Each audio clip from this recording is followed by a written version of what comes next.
For 3 years, the PGA Tour and LIV Golf have hated each other. They don't share fairways, they don't share money, and they certainly don't share respect. But today, one man's miracle forced the greatest player of all time to cross enemy lines. Welcome to Golf Backstage. Breaking news. Tiger Woods just broke the internet with a message to Anthony Kim. When Anthony Kim sank the final putt in Australia to complete the greatest comeback in sports history, the world wondered if the PGA Tour would ignore it. Tiger didn't let them. He knows exactly what it takes to rebuild a shattered body. He knows the demons of the dark room. Tiger took the microphone, and he got emotional. "I've been in that abyss," Tiger said. To see him climb out, to see him hold his daughter, that is what the game of golf is truly about. Tiger didn't just speak to the media. He reached out directly. We just got the details on the private text message exchange between Tiger and Anthony Kim that happened while AK was still in the locker room in Adelaide. Subscribe and hit the bell right now. If you want to know how AK responded to his childhood idol, click that button. Let's read the text. Here is how a 16-year ghost story finally brought the divided world of golf back together. And then to see him, struggle in life and didn't really want to play golf, didn't want to be part of golf, and then for him to come all the way back, and for him to win and to be as devoted as he is to his family, it's a story in which you just have to wrap your heart around it. Before Tiger spoke, the public version of Anthony Kim's return was already written in stone. It was neat. It was clean. It was entirely cynical. Anthony Kim came back through LIV Golf. He signed a guaranteed contract. He joined a league that traditional critics have spent years dismissing as a parking lot for faded careers and mercenaries chasing a final payday. The media narrative wrote itself. The money was just too good to ignore. Here was a player who had been out of the game for over a decade. His body was completely broken. His relevance was supposedly gone. The infamous rumor of his $10 million insurance policy had kept him in the shadows for 12 years. The pundits assumed he was broke, out of options, and that the Saudis were simply writing blank checks for a blast of 2008 nostalgia. It sounded logical at the time. That was the version everyone accepted. But here is where it gets incredibly uncomfortable for the golf establishment. Tiger Woods has never aligned himself with LIV Golf. He turned down a reported $800 million to join them, which makes what he just said about Anthony Kim far more disruptive than people are willing to admit. He didn't mention the money, not once. He didn't mention the contract. And Tiger Woods always knows exactly what he is saying. Think about what is actually happening in the geopolitical landscape of professional golf. Tiger Woods is the most visible symbol of PGA Tour loyalty in the history of the sport. He is a player director on the policy board. His entire public identity over the last 4 years has been tied to defending the tour's institutional legitimacy against the LIV insurgency. He has drawn a distinct line in the sand between legacy and exhibitions. For him to sit down and deliver an emotional, specific, and present-tense endorsement of a LIV player is not a casual moment. It is a massive, destabilizing earthquake. Because what Tiger said doesn't credit a rival league, it credits a man. And when you separate the man from the league in that way, you strip away the cleanest argument the critics had. The critics wanted to say that LIV is just a collection of greedy players who chose money over integrity. But Tiger Woods just looked at the cameras and said, for him to come all the way back and for him to win, and to be as devoted as he is to his family, it's a story in which you just have to wrap your heart around it. That line doesn't just praise Anthony Kim. It forces the conversation into a territory that PGA Tour loyalists are completely unprepared to navigate. Deep, unconditional empathy. Because of the struggles. I mean, we all can relate to struggles. We all struggle in life, and the longer it goes, the more times you've had tough times. But for him to fight through it, and for Anthony to get to where he's gotten to from the low that he was in is something that, as I said, you have to just wrap your heart around it. To understand why Tiger's words carry so much weight, you have to look at what Anthony Kim actually escaped. When Anthony Kim disappeared in 2012, it wasn't a standard injury absence.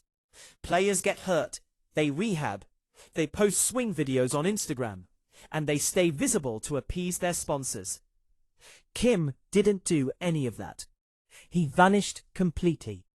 Professional golf has a highly efficient, ruthless way of consuming the players it once celebrated.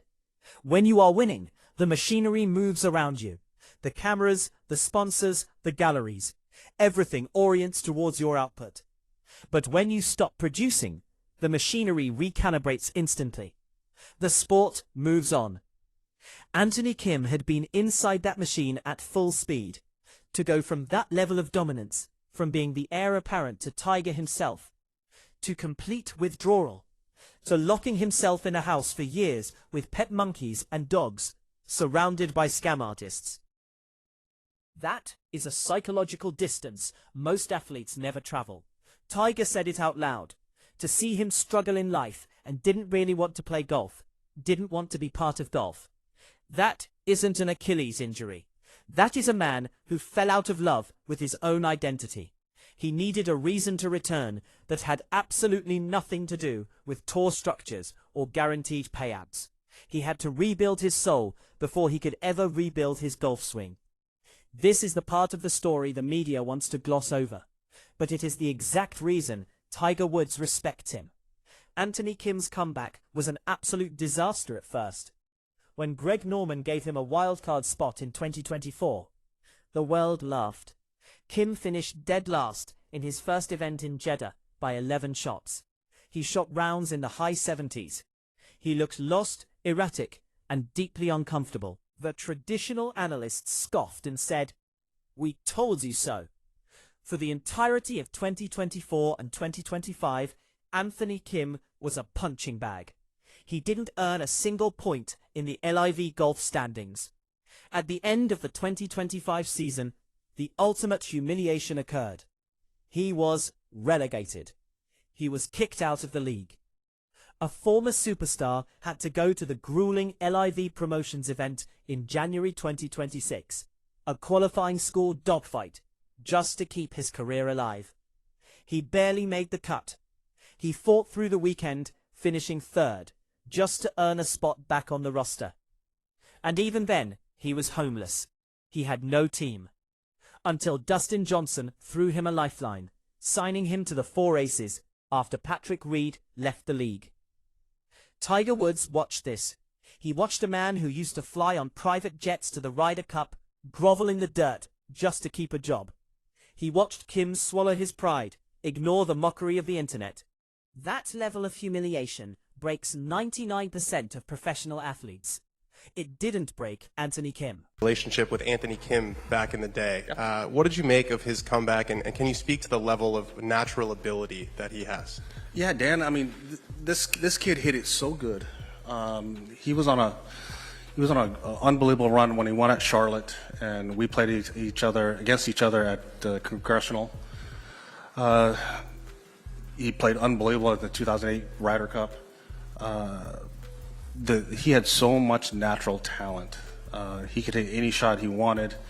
Why did Tiger speak so highly of Kim's actual golf game? Because Tiger Woods doesn't forget a threat. During the press conference, Tiger took the media on a trip down memory lane. He didn't speak about Kim like a charity case. He spoke about him like a peer. "This kid hit it so good," Woods said. "He was on an unbelievable run when he won at Charlotte, and we played against each other at Congressional. He played unbelievable at the 2008 Ryder Cup. He had so much natural talent. He could hit any shot he wanted." Tiger was referencing the 2008 AT&T National at Congressional, an event Tiger actually hosted. Kim won the 2008 Wachovia Championship by 5 shots, and later that year battled Woods down the stretch at Congressional. In the 2008 Ryder Cup at Valhalla, A 23-year-old Anthony Kim dismantled Sergio Garcia 5-4 in singles. Tiger is reminding the modern golf fan that before the injuries, before the addiction, and before the disappearance, Anthony Kim was a legitimate apex predator. By referencing these specific battles, Tiger is validating Kim's pedigree. He is telling the world, I played against this kid when he was a killer. I know what is inside of him. That validation from the greatest of all time instantly legitimizes Kim's modern victory in a way no official world golf ranking point ever could. There are 3 specific things Tiger did in this interview that change how you must view Anthony Kim's return. First, the respect of the past. Tiger didn't speak in the sentimental, pitying tone you use for a washed-up player. He reminded the world that Anthony Kim wasn't just a character. That validation from the GOAT collapses the version of Kim the modern golf world had tried to minimize. Second, the universal struggle. Tiger framed the comeback as a human survival story, not a sports story. He said, we all can relate to struggles. We all struggle in life. The longer it goes, the more tough times you've had. This is a deliberate widening of the lens. He removed the celebrity frame around Kim and placed him in universal territory. That framing shifts the locker room perception across every tour. Third, the public choice. This is the detail that matters most. Tiger chose to say this publicly. He didn't have to. There was no PR team forcing his hand. There is zero political benefit for Tiger to endorse a LIV player right now. He said it because he genuinely meant it. And when Tiger Woods means something on the record, in the kind of language he reserves for things he actually respects, the debate around that player fundamentally changes. Why did Tiger say it? Why did he break ranks to defend a ghost who plays for a rival league? Because game recognizes game. But more importantly, trauma recognizes trauma. For Anthony to get to where he's gotten to from the low that he was in is something you just have to wrap your heart around. Look at exactly who is speaking. Tiger Woods knows what the sports machine feels like from the inside. He knows what the silence costs when you are alone in the dark. Tiger has been in his own version of that dark, suffocating low. We all remember the 2017 DUI mugshot. We remember the 2021 car crash, where he almost lost his leg. We remember the endless surgeries and the whispered conversations that he would never play again. Tiger knows what it takes to look in the mirror when the world thinks you are finished and decide to fight your way back into the light. When Tiger looks at Anthony Kim, he doesn't see a LIV Golf mercenary who took Saudi money. He sees a mirror.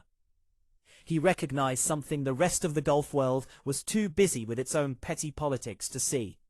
A man who fought a brutal war inside his own head and survived. Tiger's praise wouldn't carry the same weight if Anthony Kim hadn't backed it up with one of the greatest rounds of the decade. Let's look at the actual golf that triggered this conversation. At LIV Adelaide in February 2026, Anthony Kim entered the final round 5 shots behind the leaders. And who were those leaders? Jon Rahm and Bryson DeChambeau, 2 of the most dominant, powerful major champions of the modern era. In professional golf, spotting Rahm and DeChambeau 5 shots is a death sentence. But Anthony Kim went out in front of 115,000 screaming Australian fans and shot a bogey-free 63, 9 under par. He caught Rahm by the 9th hole and completely pulled away on the back 9. He didn't stumble into a victory. He hunted down the 2 biggest apex predators in the league and beat them by 3 strokes. He did it wearing black shorts, black calf-length socks, and white shoes. He did it with an iron game that looked identical to the laser show he put on in 2008. While Rahm shot 71 and Bryson shot 74, the 40-year-old ghost of golf's past put on a masterclass in pressure. That is undeniable. Elite talent rising from the grave. The physical victory is incredible, but the psychological philosophy behind it is what truly resonated with Tiger Woods. After the win, an emotional Anthony Kim revealed the terrifying stakes of his journey. He admitted that just 3 years ago, before he got sober, doctors told him he might only have a few weeks to live due to his severe addictions. His body was failing. When asked how he climbed out of that abyss, Kim cited his new daily motto, 1% better every day.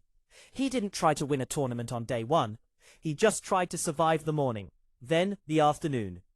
I will say that was all the lows I went through in my life that I got to dig out of, Kim said, after hoisting the trophy. Every putt that went in, I felt the struggle, and I was overcoming it. It was therapeutic out there to fight through it and come out on top. And his message to anyone watching who is currently living in their own darkness: don't fin quit. That's it, don't fin quit. That raw, unfiltered defiance is exactly what Tiger Woods preached after his legendary 2019 Masters win. It is the universal language of fighters. It is the realization that the wilderness doesn't have to be permanent. The myth was that Anthony Kim came back because LIV made it financially possible. The truth is that he came back because he rebuilt himself into someone who wanted to live again. Those are not the same story. Anthony Kim's comeback is not a stand